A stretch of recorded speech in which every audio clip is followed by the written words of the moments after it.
Hola, ¿qué tal? ¿Cómo están? Muy buenas tardes. 4 de la tarde con 3 minutos estamos en vivo. Estamos llevándoles a ustedes este curso denominado Gestión Prioritaria desde lo local por la infancia, niñez y adolescencia. Gracias por acompañarnos, gracias por estar con nosotros. Y como ustedes saben, es este el tercer programa luego del parón que tuvimos que hacer debido a la pandemia de coronavirus, de COVID-19. Y este es ya el tercer programa que reinicia o que retoma este curso que habíamos comenzado hace ya varias semanas. Es verdad que nos hemos tenido que adecuar un poquito a los contenidos. Si ustedes siguen el planeamiento que nos habíamos trazado de las 14 semanas del curso, van a ver que en las últimas 3 semanas hemos tenido que dar un viraje porque sin duda la coyuntura y el tema de la pandemia así lo exigía. Gracias a todos por la enorme comprensión y por la paciencia en relación a este tema. Gracias a las 2.500 personas que se han inscrito en este curso, que lo siguen desde el comienzo y que nos acompañan en el foro, siguiéndonos en vivo o viendo la repetición del programa. Estamos todos los lunes a las 4 de la tarde a través de Salgalú Televisión. Salgalú tiene activada su plataforma web donde puede ver usted el programa, también tiene sus redes sociales, pero no solamente estamos ahí.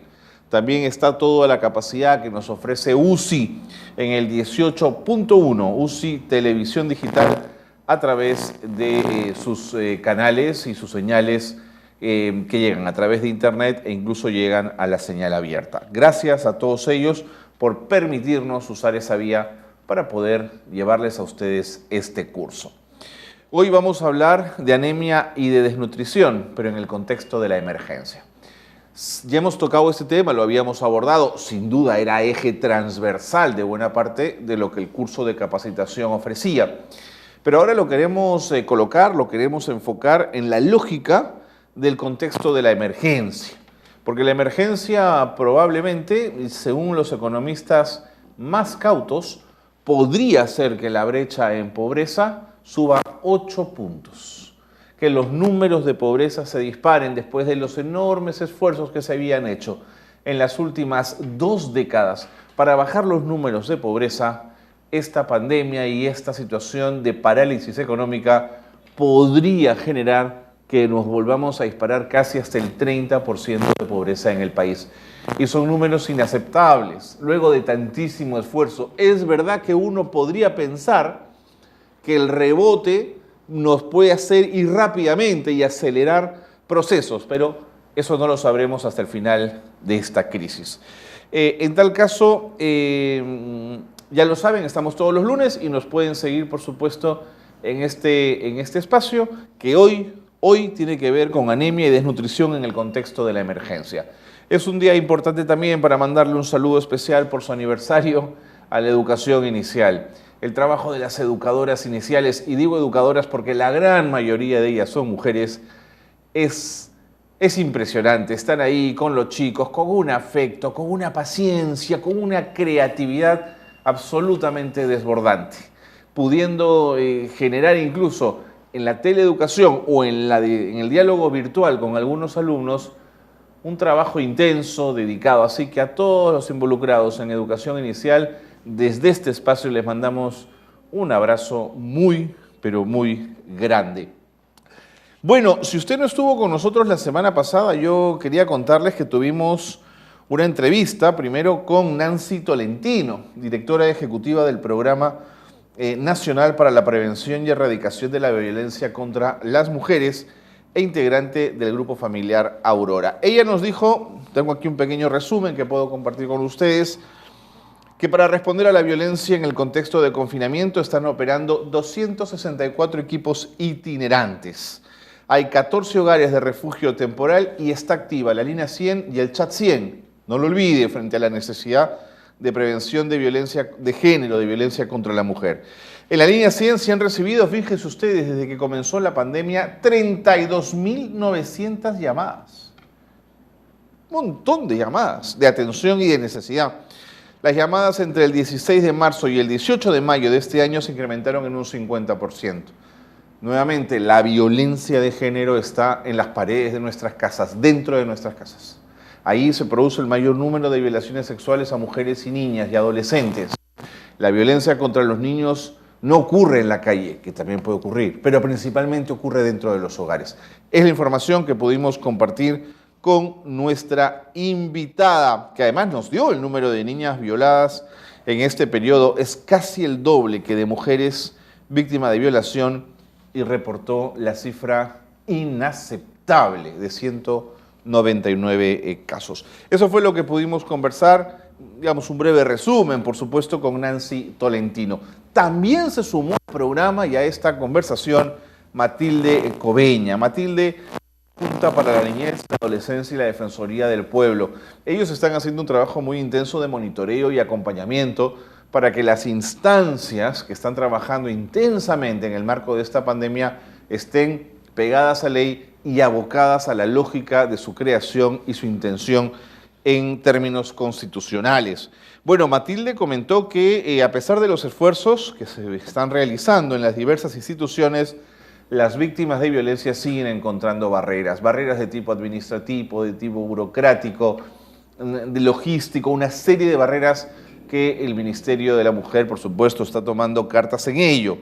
El decreto legislativo, dijo Matilde Cobeñas, el 1470, agiliza los procesos en favor de las víctimas de la violencia durante esta emergencia, pero dispone plazos máximos de 24 horas de intervención, lo cual hace que el Estado tenga que ser sumamente ágil. Y el nuestro es, por definición aún, lamentablemente, un Estado lento y de respuesta pobre. También hizo un llamado para que los gobiernos locales garanticen el funcionamiento de las demunas. Eso fue lo que conversamos tanto con Matilde como con Nancy. Una conversación realmente agradable con ellas a través de videollamada, porque todavía no podemos activar este espacio en Salga Luz Televisión para tenerlas aquí y habrá oportunidad cuando el COVID-19 comience a ceder. El foro, quiero hablarles del foro. El foro está muy activo y ha recibido un montón de comentarios, puntos de vista, gente que nos ha escrito. Además escriben de todo el país, eso es maravilloso. Y lo tenemos en pantalla, tengo algunos mensajes que podría compartir con ustedes que creo que vale la pena revisar. Fíjense, nos llegó uno de Guatemala, Wendy Xiomara, ¿cómo estás? Ojalá estés otra vez con nosotros. Ella es licenciada en Trabajo Social y nos dice, como resultado de la crisis que estamos viviendo, el aislamiento social, el desempleo, los bajos ingresos, ha afectado en la autoestima, desmotivación, frustración y temor de las familias, generando angustia al no poder cubrir las necesidades básicas. Wendy, no hay ningún valiente en esta crisis que no se haya despertado un día sintiendo que todo está perdido, bajoneado, con ganas de tirar la toalla.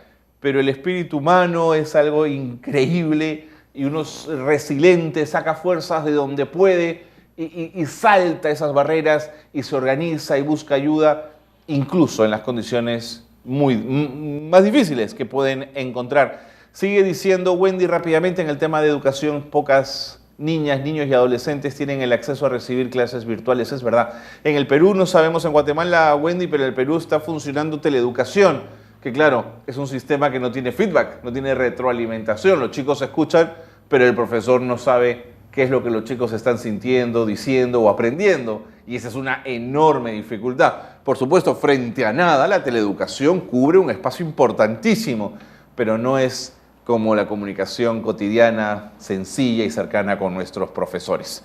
4:12, quisiera comentar alguno más, si me lo permiten, compañeros. Mercia Gómez escribe desde Huamanga, escribió el 24 de mayo y nos dijo: el confinamiento ha tenido un gran impacto en niños, niñas y adolescentes en cuanto a su salud mental. El estar en un solo espacio y limitarse a las acciones permanentes que solían realizar es un choque muy grande. Mercia, y para los pequeñitos no sabes lo difícil que es. Hay una frase que usaba mi abuela, como diablo embotellado, digamos, no pueden salir. La sala se ha convertido, el espacio de la sala, en un espacio para ellos como tiene que ser. Olvídense de los sofás, de las alfombras, del cojín. Olvídense, es el espacio de los chicos y tiene que ser tomado por ellos porque lo necesitan en términos de salud mental. Mercia, gracias por escribirnos. No la están pasando bien. Los más pequeñitos son, sin duda, los más sacrificados. Gracias a Deli desde San Miguel que nos escribió, ella es psicóloga, a Alicia que escribió desde Chiclayo, ella es abogada, gracias a Luz Claudia desde Lima, desde ATE, todos los comentarios bienvenidos. Ojalá pudiésemos leerlos todos, pero quedan en el foro como un espacio para nutrirnos de la mirada y el punto de vista de todos los que participen de ese foro.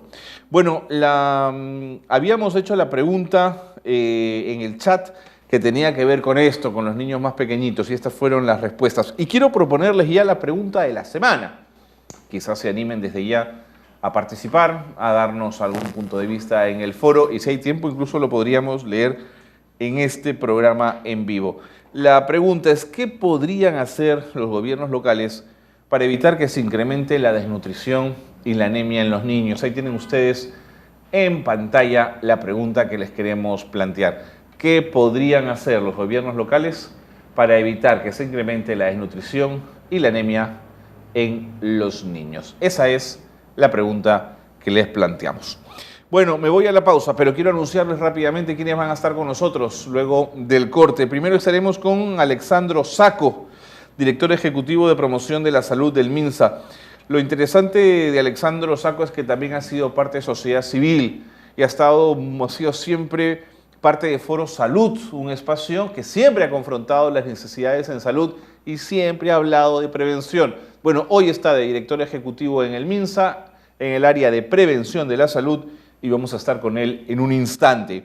Luego estará con nosotros Marielena Ugaz de UNICEF, oficial de Desarrollo Infantil Temprano. Con ella vamos a conversar también de esta preocupación de anemia y desnutrición en este contexto de emergencia. Y finalmente estará con nosotros el doctor Iván Rivadeneira.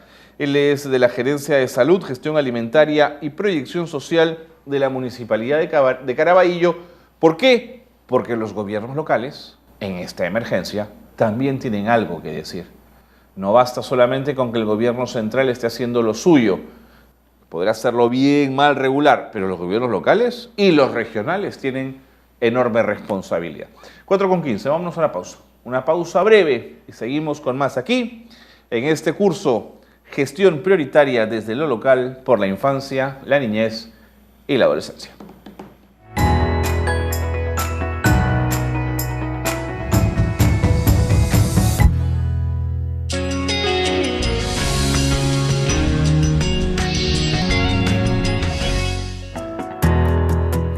El fortalecimiento de las capacidades, habilidades y destrezas entre los diferentes niveles de gobierno, principalmente desde la gestión local, para su articulación en el territorio es fundamental. Por esta razón, y con el objetivo de contribuir en la promoción de la articulación y la implementación de una agenda de gobernabilidad, es que desarrollaremos el curso virtual Gestión Prioritaria desde lo Local por la Infancia, la Niñez y la Adolescencia. Este curso está dirigido a gestores y administradores de gobiernos locales y organizaciones sociales, a operadores de justicia y a personal involucrado en general en programas de infancia y niñez. Estaré con ustedes de 4 a 5 de la tarde y durante 15 semanas podrás acceder a la programación e interactuar abiertamente con expositores y panelistas nacionales e internacionales en el tema. Esto a través de tus preguntas, por supuesto, las cuales podrán ser enviadas por el chat en vivo o en el foro de debate.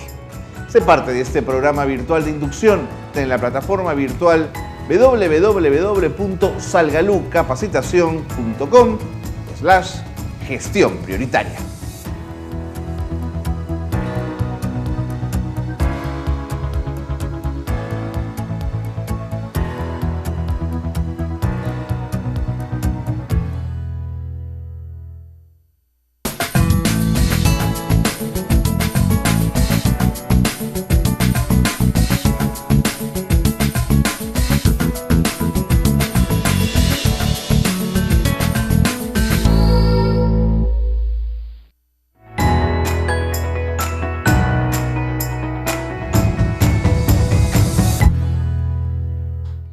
Gracias por continuar con nosotros en este curso, Gestión Prioritaria desde lo Local por los niños, las niñas y los adolescentes. Gracias por acompañarnos.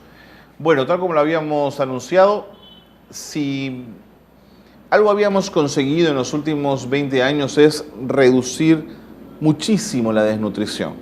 Todavía, por supuesto, quedan bolsones de desnutrición crónica que atender, que es la más enraizada, la más difícil de enfrentar. Pero no habíamos tenido problemas muy serios con anemia. La anemia se había disparado. Y había todo un plan para enfrentar a la anemia que comenzaba a dar algunas luces, algunos resultados. Y claro, se ha venido esta pandemia que pone las cosas, pone el juego, pone el tablero de ajedrez en condiciones diferentes. Alexandro Saco está con nosotros, director ejecutivo de promoción de la salud del MINSA. ¿Cómo estás?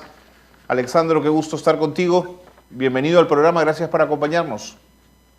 ¿Cómo estás, Carlos? Muy buenas tardes, saludos a ti, a todo el equipo y a los televidentes esta tarde. Siempre es un gusto conversar contigo. Alex, cuéntanos, ¿cuál era en términos generales la situación de la anemia y la situación de la desnutrición antes de la emergencia para poder luego mirar hacia adelante? Sí, como tú señalabas, el último año, el año 2019, habíamos tenido un quiebre después de varios años en el cual estábamos en una meseta. Bueno, las mesetas ahorita están muy nombradas, digamos, pero había habido una meseta en los últimos 5 años y es el 2019 el momento en el cual esta tendencia se quiebra y en promedio es alrededor de entre 3 y 4 puntos porcentuales los que en el país cae la anemia y en algunas regiones esto llega hasta cerca del 10%, claro. 8, 7, en Lima 5%. Eso es muy importante porque Lima concentra numéricamente la mayor cantidad de niños con esta enfermedad. Entonces habíamos logrado un punto de quiebre. Esto venía con... ¿Y por qué? ¿Por qué? Porque se intervino con los municipios. Se trabajó con 865 municipios a los cuales se les dio un incentivo, pero esto generó un efecto de irradiación en el cual, además de los 865 municipios de la meta del plan de incentivos, muchos otros comenzaron a hacer cosas. Entonces, ese trabajo se analizó y se decidió continuarlo en el 2020 y el Estado, a través del Ministerio de Economía, nuevamente financia a los municipios para iniciar el trabajo en febrero, a través de visitas domiciliarias, seguimiento, consejería, articulación entre el municipio, el establecimiento y la comunidad. Y es en ese momento en el cual aparece la pandemia. Entonces, justamente ahora estamos en ese punto en el cual estamos viendo las formas más, operativas, obviamente sin ir más allá de lo que se ha establecido, que es el distanciamiento, la cuarentena y la protección, para poder dar seguimiento y continuidad a este trabajo, sea por mecanismos innovadores, alternativos, llamadas telefónicas u otros. Justo estamos en este momento en coordinaciones con el MEF para que esto pueda continuar. Alex, ¿cuáles eran las metas que se les trasladó a los gobiernos locales en esa lógica de incentivos? ¿Qué tenían que cumplir? Los gobiernos locales tenían que hacer 3 cosas prioritariamente. 1, sectorizar su distrito. Ajá. Eso es muy interesante, ¿no? Porque siempre hemos hablado de la territorialización, pero ¿qué significa la territorialización de la salud en el marco del primer nivel y la atención primaria? Que nosotros sepamos exactamente qué sectores tenemos en nuestros distritos. Eso no es novedad, se había hecho. Hay muchos centros de salud que lo habían venido haciendo por su cuenta, en estrategias también de sectorización, pero lo que permite la entrada de la meta es que esto ya tenga una valoración y una obligación. Entonces se sentó el municipio con el establecimiento de salud y sectorizaron territorialmente y en esa sectorización distribuyeron a sus promotores de salud y en esos sectores identificaron a sus niños y este proceso también derivó en una actualización de la información con que se tenía un padrón nominal que no estaba actualizado. Entonces nos permitió movilizar, sectorizar, responsabilizar a la autoridad y generar una nueva información que ha servido de mucho para acercarnos realmente a la situación de estos niños en sus determinados distritos. Eso tuvo como consecuencia luego el seguimiento, la visita, etcétera, y las sesiones demostrativas, sesiones educativas, que sumados, además de la intervención de los establecimientos de salud que también tuvieron ajustes, llegar a ese punto de quiebre a fines del año pasado. Todos esos esfuerzos, toda esa estrategia, ¿a qué dificultades se va a enfrentar ahora, Alex? Ahora estamos, como creo que todo el país, todas las actividades, sean económicas, sociales, financieras, deportivas, culturales, han sufrido una afectación. Entonces, como el presidente de la República ha señalado, estamos ante una nueva forma de organizarnos como sociedad. Y esto va a requerir una serie de asuntos organizativos y también protocolos, como se le conoce técnicamente el nombre. Entonces nosotros ya hemos elaborado una propuesta para adecuar las visitas domiciliarias en dos contextos. Uno en el que tiene que ver con las zonas urbanas, donde hay muchísimo más probabilidad de contagio y efectivamente el COVID estadísticamente está principalmente en lo urbano, principalmente. Pero hay distritos en los cuales hay distritos de la altura sobre todo, de la sierra, en donde esto no ha llegado. Entonces ahí vamos a tener que encontrar una fórmula intermedia y también colaborar en la lucha contra el COVID desde la fuerza que tenemos en anemia. Claro. ¿En qué sentido? Hay normas, hay decretos de urgencia que permiten al Ministerio de Salud hacer uso de sus recursos sin descuidar sus políticas, digamos, originales, su política de salud, pero ponerlas al servicio del COVID, porque la magnitud del COVID es tan grande que tenemos que orientar, sin dejar nuestras obligaciones principales, también al apoyo a esta estrategia nacional. Alex, tú siempre has sido una persona que tiende a mirar el vaso más lleno que vacío.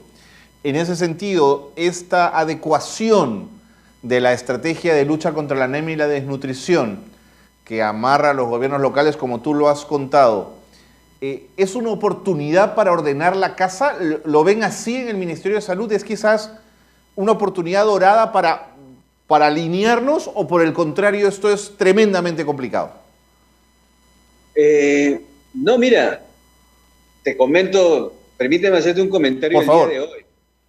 El día de hoy en la mañana hemos estado con el ministro de Salud y con todos los alcaldes de la Mancomunidad de Lima Norte, con la Dirección de Salud de Lima Norte también, impulsando el lanzamiento de lo que en COVID es todo el tema de, ya no hospitalario, los hospitales están haciendo su labor y estamos haciendo todo lo posible para que se cierren las brechas rápidamente.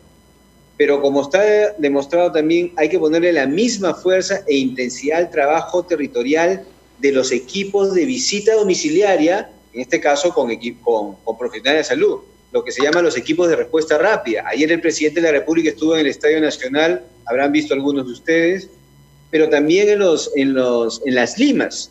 Entonces hemos comenzado con Lima Norte, y esto ha estado con el apoyo de todos los alcaldes de esta mancomunidad. Yo traigo el ejemplo, ya que tú me preguntabas si estos incentivos son una oportunidad para un poco enganchar a los alcaldes.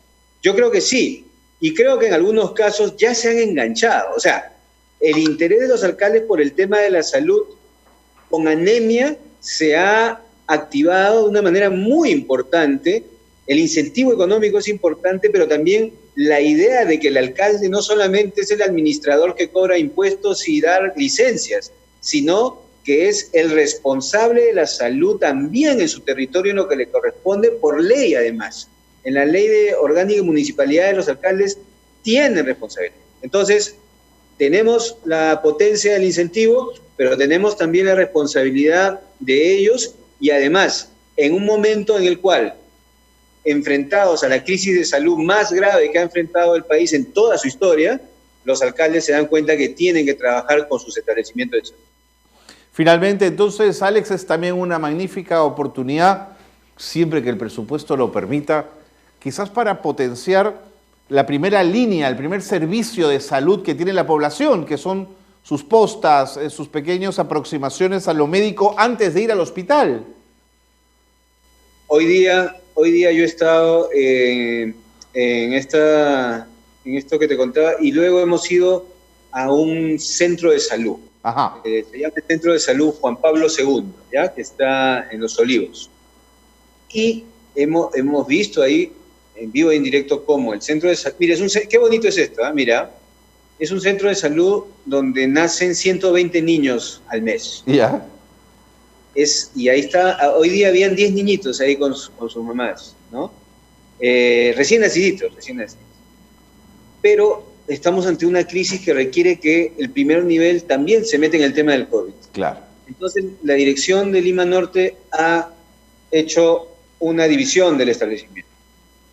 Por un lado, seguimos atendiendo a las madres, porque es un centro materno-infantil, no las podemos descuidar, los partos no van a esperar, con pandemia o sin pandemia. Pero por el otro lado, con todas las medidas de seguridad del caso, con contratos a los trabajadores, a los médicos, a las enfermeras, a los técnicos, con internet, y esto es muy importante porque el Ministerio de Salud ha creado el SISCOVID. El SISCOVID es el gran sistema informático que te permite no solo ingresar los resultados de las pruebas rápidas, el tratamiento y el seguimiento, sino que también el SISCOVID es donde se reciben todos los protocolos de las empresas pequeñas, medianas o grandes que van a comenzar a elaborar. Claro. Entonces, lo que te quiero decir es que si con ingenio, con voluntad y con compromiso de los trabajadores de salud, a los que hay que darles obviamente toda la protección del caso, los equipos de protección personal, eso tiene que estar garantizado, no puede haber trabajadores de salud sin equipo de protección personal, pero con ingenio de gestión, poder tu un establecimiento que solamente era materno-infantil, también tratar COVID. ¿Y cuántas personas habían en la cola de COVID, Carlos, hoy día?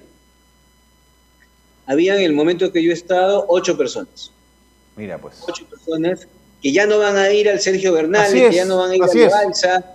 Ese es el punto, ¿no? Y hay muchos otros que están en su casa, a los cuales en la llamada telefónica que ahora claro. el centro que está en el Guaralino, no sé si has visto. Sí. ¿No? Entonces, de eso se trata. No solamente es el establecimiento de salud, es la comunidad, es la empresa privada. Y si yo te dijera cuántas empresas privadas han aportado, y esto no es visible, y a ellas no les interesa que sea visible, pero de verdad hay un gran apoyo de la empresa privada en estas circunstancias. En algún momento se contarán las historias, pero lo que quiero decir es, esto es en conjunto. La salud, el Ministerio de Salud sola no la va a poder resolver. Y ayer el ministro de Salud tuvo una entrevista muy interesante en el Diario de la República, en la que creo que planteó el sentido, y el gran problema lo enfrentamos ahora con las consecuencias de una pandemia, pero el gran problema viene de atrás, de no habernos preocupado por nuestro sistema de salud. Alexandro Sacco, siempre un gusto conversar contigo. Muchísimas gracias, como siempre. A ustedes, Carlos, un placer, a todo el equipo que está ahí, y de verdad es una gran oportunidad para poder dirigirnos a todo este público tan interesante. Saludos. Alexandro Sacco ha estado con nosotros, director ejecutivo de promoción de salud del MINSA. Qué claro ha sido. El primer nivel de salud potenciado, imagínense cómo hubiese podido resistir la pandemia del COVID en una primera instancia. Con atención ahí, sin necesidad de que los hospitales se vieran desbordados. Queda muchísimo por hacer, hay que tener paciencia, pero escuchando a Alex también hay que ser optimistas. Vamos a salir de esta. El Perú ha vivido trances terribles en su historia republicana. Ese es uno de ellos, pero sabremos salir adelante. 4:32.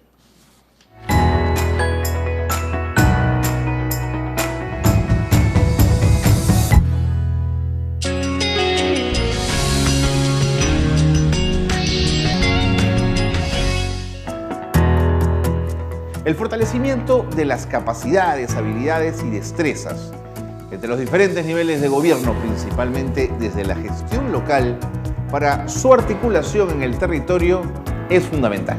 Por esta razón, y con el objetivo de contribuir en la promoción de la articulación y la implementación de una agenda de gobernabilidad, es que desarrollaremos el curso virtual Gestión Prioritaria desde lo local por la infancia, la niñez y la adolescencia. Este curso está dirigido a gestores y administradores de gobiernos locales y organizaciones sociales, a operadores de justicia y a personal involucrado en general en programas de infancia y niñez. Estaré con ustedes de 4 a 5 de la tarde y durante 15 semanas podrás acceder a la programación e interactuar abiertamente con expositores y panelistas nacionales e internacionales en el tema. Esto a través de tus preguntas, por supuesto, las cuales podrán ser enviadas por el chat en vivo o en el foro de debate. Sé parte de este programa virtual de inducción en la plataforma virtual www.salgalucapacitacion.com/gestión prioritaria.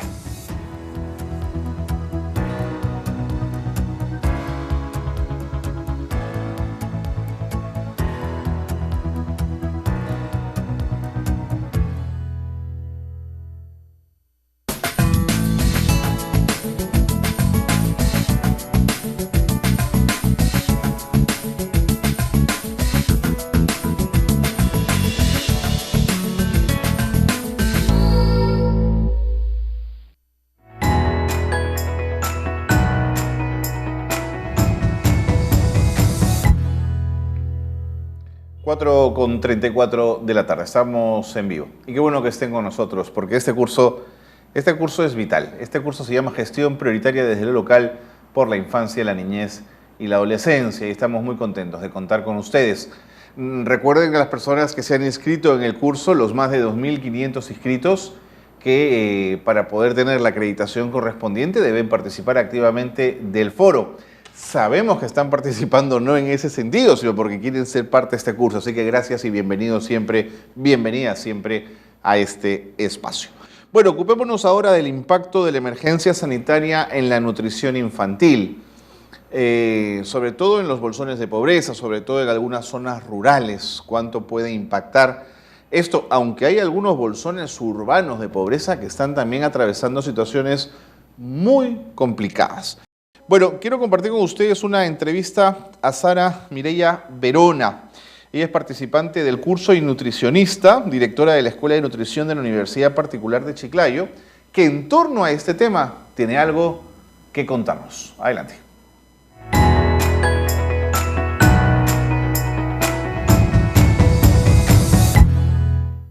El impacto de la desnutrición crónica y especialmente como un problema de malnutrición y la anemia en los niños y niñas y adolescentes va a impactar significativamente, teniendo en cuenta que las intervenciones relacionadas a esta mejora, justamente en esta etapa de emergencia, están detenidas en el sentido de la prioridad sanitaria, teniendo en cuenta que desde el nivel nacional hasta los gobiernos locales tienen como propuestas de intervención que están relacionadas justamente con esta mejora.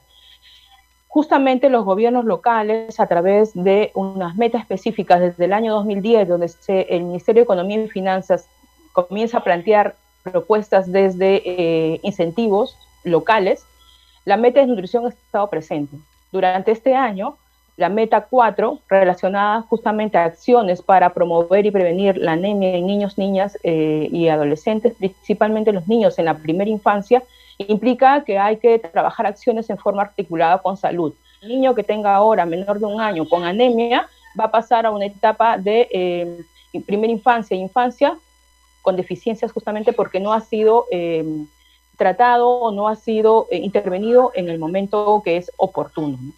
De anemia a nivel de la región Lambayeque, estamos en la última cifra anual en el 36%, es decir, casi en una relación directa con las cifras a nivel nacional. Tenemos condiciones justamente que son mucho más desfavorables. En el último año, si hacemos un comparativo en los últimos años, hemos tenido el 39% de cifras de anemia, es decir, ha habido una baja del 3%. Esto es según la referencia nacional siempre es ENDES, ¿no? Es decir, si con intervención directa se ha disminuido en un 3% en el último año, en los 2 últimos años, es decir, sí teniendo una disminución en la intervención, el monitoreo, la vigilancia, la distribución, la consejería y la educación nutricional debido a la situación de pandemia, mucho más podemos proyectarnos a unas cifras de detección en la disminución de la desnutrición crónica, efecto precisamente en lo que es la anemia, y eso realmente es preocupante. Desde la academia, lo que se busca principalmente es elaborar propuestas técnicas, es decir, cómo es que pueden hacer intervenciones en forma articulada, de desarrollar investigación que permita poder detectar si las estrategias e intervenciones de políticas en los 3 niveles de gobierno permiten justamente generar algún cambio directamente. La meta 4, que es una meta técnica política, porque busca que los gobiernos locales intervengan, ¿no? Que fue aprobada en diciembre del 2019 y que ahora ha sido modificada por una cuestión coyuntural y de emergencia sanitaria. Están considerados ya otras 3 metas relacionadas también a nutrición, como la meta 3, que es la canasta básica familiar adecuada y oportuna también a las familias por una cuestión de subsistencia. No hay una prioridad directa para el niño menor de 1 año, que es el que sufre con mayores cifras de anemia. Por tanto, la academia y la parte técnica desarrolla investigación para ir analizando justamente ese impacto y la parte de propuestas técnicas articuladas con los entes a nivel de los gobiernos locales y a nivel de las instancias gerenciales aliadas justamente. El problema de la anemia es un problema multicausal. Por tanto, el plan multisectorial de lucha contra la anemia, que es un plan nacional acotado a nivel de los gobiernos regionales y locales, busca esa articulación, pero hay que trabajar de forma inmediata justamente que, dado la coyuntura, que sí es necesario la subsistencia a través de las canastas básicas, se tome en cuenta una meta 4 para poder intervenir en la lucha contra la anemia y la desnutrición crónica, porque ese problema no espera.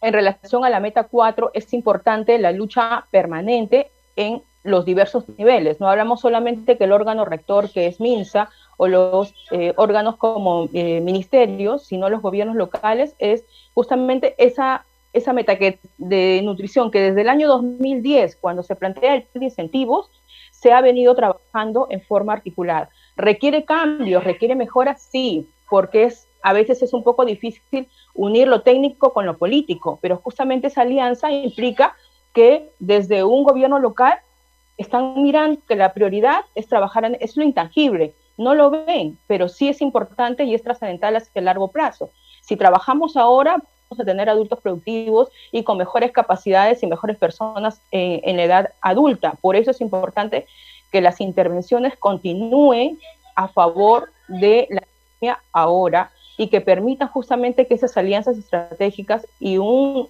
plan multisectorial que existe ahora continúe en relación a poder trabajar el tema de anemia permanentemente.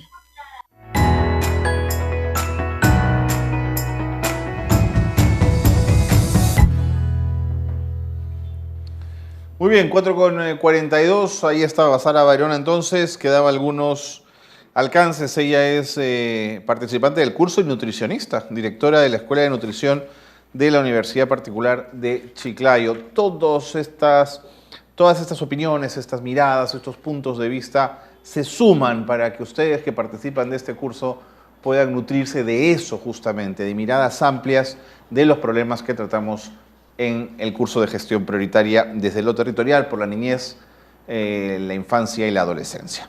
Bueno, me dicen que Marielena Ugaz ya está con nosotros. Marielena.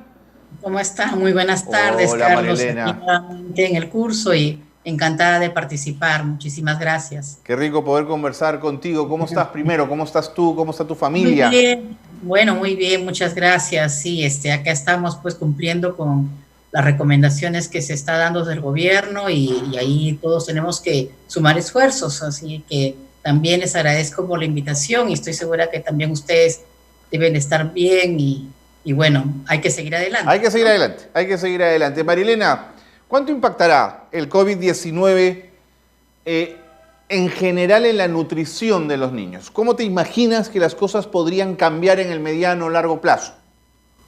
Sí, definitivamente el contexto ha cambiado muchísimo, ¿no? No solamente la rutina de vida de la familia, sino las condiciones que se generan alrededor de la familia.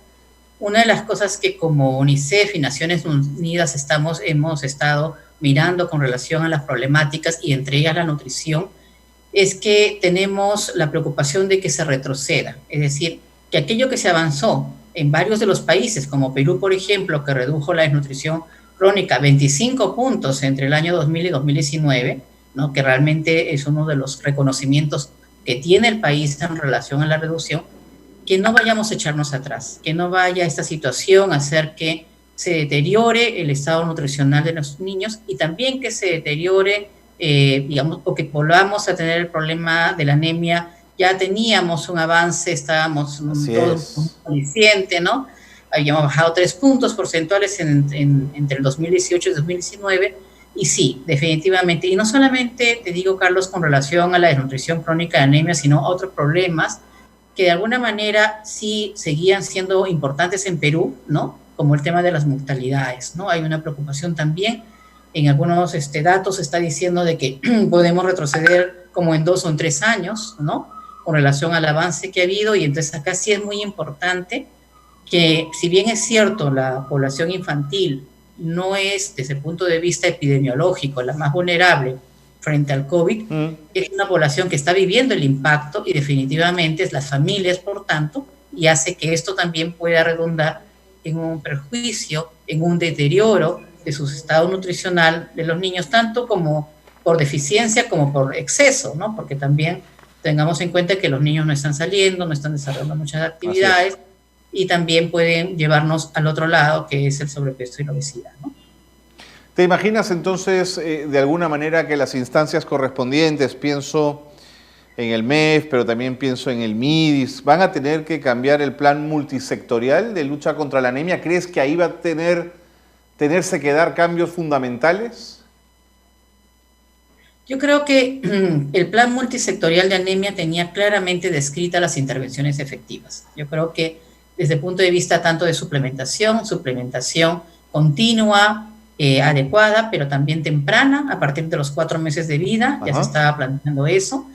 Entonces, y también todo el tema de las visitas domiciliarias, que se planteó también como un acompañamiento a la familia, no solamente para garantizar el consumo, sino para darle soporte a la familia.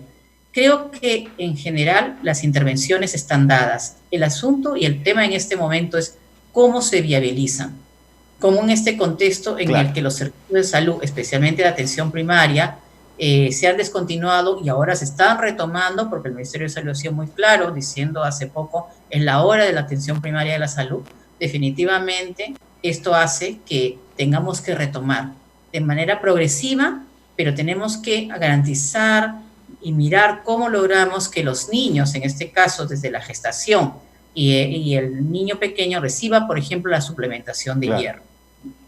Claro, pero María Elena, frente a eso tienes toda la razón. Por ejemplo, ¿cómo llega el promotor de la salud a aquella comunidad que ha decidido cerrar fronteras?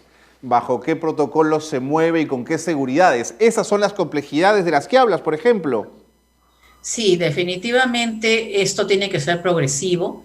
Acá hay algo que se puede manejar y hay que mirar un poco el tema de la telecomunicación, el telemonitoreo y a través de WhatsApp para mirar, digamos, cuál es el estatus, no solamente del suplemento, sino también de la alimentación que tiene la familia. Acá hay un aspecto importante, sabemos lo que ha sucedido, estamos hablando ya de más de 2 meses, y una de las cosas es que tenemos que desde el gobierno local, por ejemplo, es cómo identificamos el tema de vulnerabilidad alimentaria, o sea, qué familias tienen vulnerabilidad alimentaria, y definitivamente eso va a redundar en que la alimentación del niño en el cotidiano va a verse deteriorada y por tanto podemos tener un problema de que ya no tenga el alimento de origen animal presente dentro de la comida diaria del niño, u otros, ¿no?, que hace que también se incremente el problema. Entonces, sí es importante, de hecho, que el gobierno local ha estado haciendo muchas acciones alrededor de garantizar la canasta de alimentos, ¿no? Pero hay que ir un poquito más allá de eso, ¿no? De acuerdo.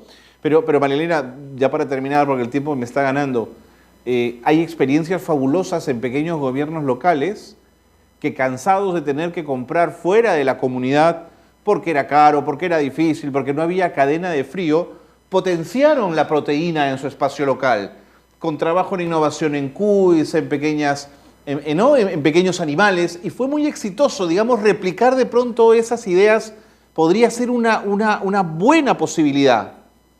Sí, yo creo que una de las cosas importantes es ver qué alimentos hay disponibles en las comunidades. Así, ¿no? es. Y favorecer que esos alimentos queden, digamos, beneficien en primer lugar a las gestantes, a los niños, a los adultos mayores. Así es. Que cuidan mucho, ¿no? De tal manera de que se pueda la disponibilidad de alimentos, ¿no?, sea complementada a través de canastas o otros mecanismos, ¿no?, que se están dando, pero sobre todo también se garantice y se capitalice la disponibilidad interna del alimento, ¿no? De acuerdo. Entonces, y favorecer esas iniciativas, ¿no? Mercados artesanales, mercados locales donde se pueda vender a un precio accesible, donde podamos encontrar el alimento, especialmente, digamos, alimentos de origen animal, también frutas y verduras, y bueno, los granos andinos, que realmente en este momento realmente es un efecto protector muy grande, especialmente en las zonas rurales, ¿no? María Elena, nos debemos un abrazo físico, por lo menos, porque virtual va de todas maneras. Gracias por haber estado con nosotros. Carlos, gracias por la invitación. Y un abrazo, María Elena, cuídate mucho. Sigamos unidos. Muchas gracias. Sí. María Elena Ugaz ha estado con nosotros, ya la han visto, oficial de Desarrollo Infantil Temprano de UNICEF. Interesante lo que decía al final, ¿no? Aprovechar las capacidades locales en términos de alimentación, encontrar lo que puede ser bueno en el espacio de la comunidad, en el espacio del distrito, en el espacio del pueblo, para poder ahí encontrar la proteína que tanto se necesita para los chicos y de esa manera seguir trabajando en la superación de la anemia y la desnutrición crónica. Me voy a la pausa breve, pero con un video. Vamos a presentar al doctor Ariel Frisancho, director nacional de la Misión Católica del Perú, que también tiene algo que decirnos.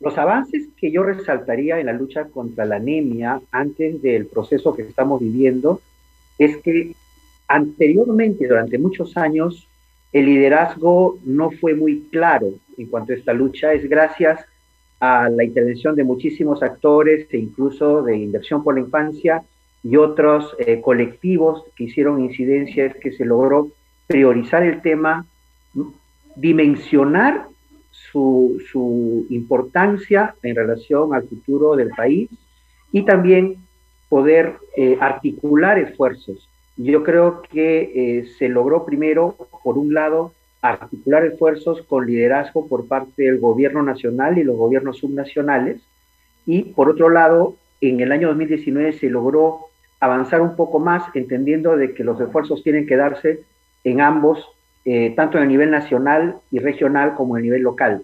Y en el nivel local se agregó el seguimiento familiar, el seguimiento a las familias a través de la Meta 4, que es una experiencia exitosa que ya estábamos desarrollando diversas organizaciones como CMMB Perú, CARE, Prisma, etcétera. Es decir, varias organizaciones han estado trabajando y creo que el componente que faltaba y que comenzó a mostrar resultados fue un trabajo o una orientación más comunitaria, más familiar, más focalizada a un seguimiento directo en cada casa. La emergencia sanitaria ya está impactando en la nutrición de la infancia. En primer lugar, reconocemos que aparte del problema de salud, existe una vulnerabilidad financiera y laboral que ha afectado a muchísimas familias en nuestro país. Esto a la vez ha llevado a un desplome de sus recursos económicos familiares. El gobierno ha intentado aliviar esta situación a través de bonos y subvenciones, pero lamentablemente estos bonos no han llegado a todas las familias y a todas las personas que lo necesitan. Particularmente conocemos casos en zonas urbanas marginales de familias que durante estos más de 2 meses no han podido recibir ningún apoyo y han visto reducidas sus posibilidades de ingreso y de consumo alimenticio, de la posibilidad de adquirir los alimentos necesarios para el hogar. Pero no solamente esto, la vulnerabilidad hídrica, la falta de acceso a agua y saneamiento de 4 de cada 10 familias peruanas e incluso de algunas instituciones públicas que daban educación o salud, pone en riesgo, ya ha puesto en riesgo de contagio y seguramente ha contribuido al contagio de muchas personas que tienen menos recursos. Entonces, en una situación así, en la que tienes vulnerabilidad laboral, vulnerabilidad financiera, vulnerabilidad hídrica, vulnerabilidad calórica, se puede dimensionar lo grave de la situación, sobre todo para las familias que viven en pobreza o en condiciones de dificultad. Yo creo que en este momento lo que más, con toda humildad, puedo recomendar a los gobiernos locales, que además son quienes conocen cada uno su terreno, es la alianza, el encontrar alianzas con los equipos de salud del primer nivel para poder trabajar el tema de la pandemia, identificar los hogares donde se necesita atención, se necesita seguimiento y detección de complicaciones, pero también trabajar la agenda de estos determinantes que en este momento están golpeando tanto a las familias.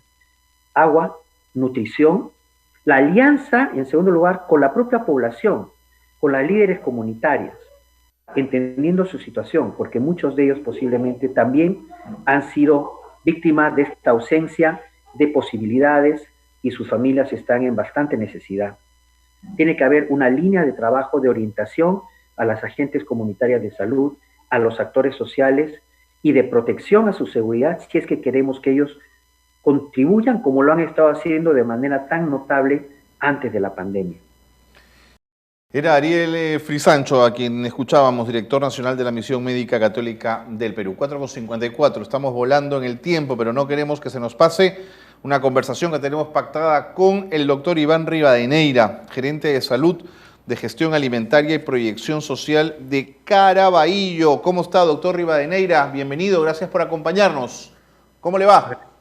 Gracias a ustedes más bien por la cobertura, y usted sabe que acá estamos desde la municipalidad para poder no solamente responder las preguntas, sino también contribuir en algo que sea necesario para el control de lo que, gracias a Dios, hemos podido lograr, que es el control de la anemia.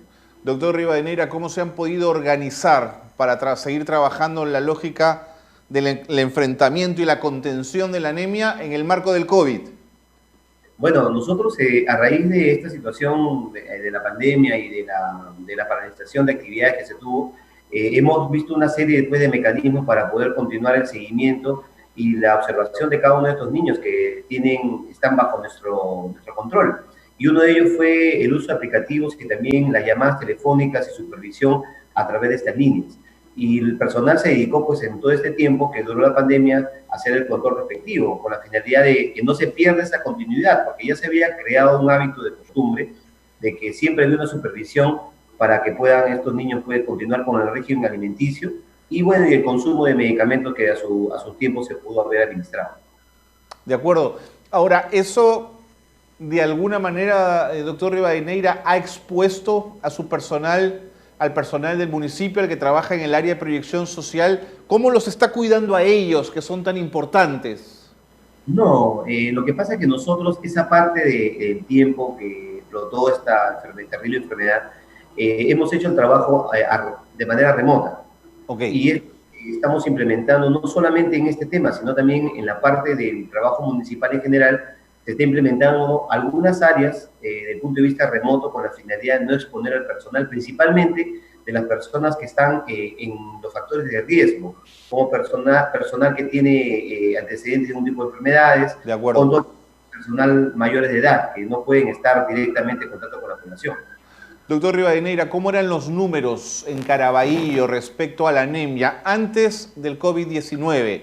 ¿Los números comenzaban a ser alentadores? ¿Detectaban ustedes que la meseta se convertía ya en una curva descendente o todavía no? No, sí, nosotros, este trabajo de control de la anemia a través de las metas del ministerio se ha ido trabajando el año pasado.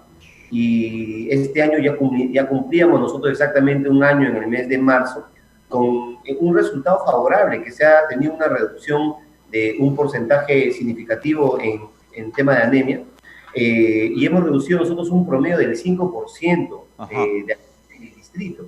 Entonces, la idea era, nuestra curva ha sido descendente para poder lograr ya un objetivo, que es la eliminación de la anemia en este sector, porque el Caraballo es un distrito, al margen de ser muy extenso, tiene muchos sectores de alta pobreza. Así es.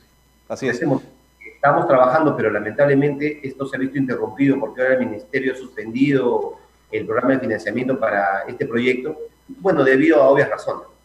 Claro, claro. Bueno, esperemos un poco que, que se calmen las cosas, que la virulencia del COVID descienda para poder continuar avanzando en aquellos proyectos que ustedes ya habían emprendido. Y no solo ustedes, los gobiernos locales en general que se habían sumado al plan. Ahora, ¿le preocupa en el post-COVID, le preocupa que la curva vuelva a subir?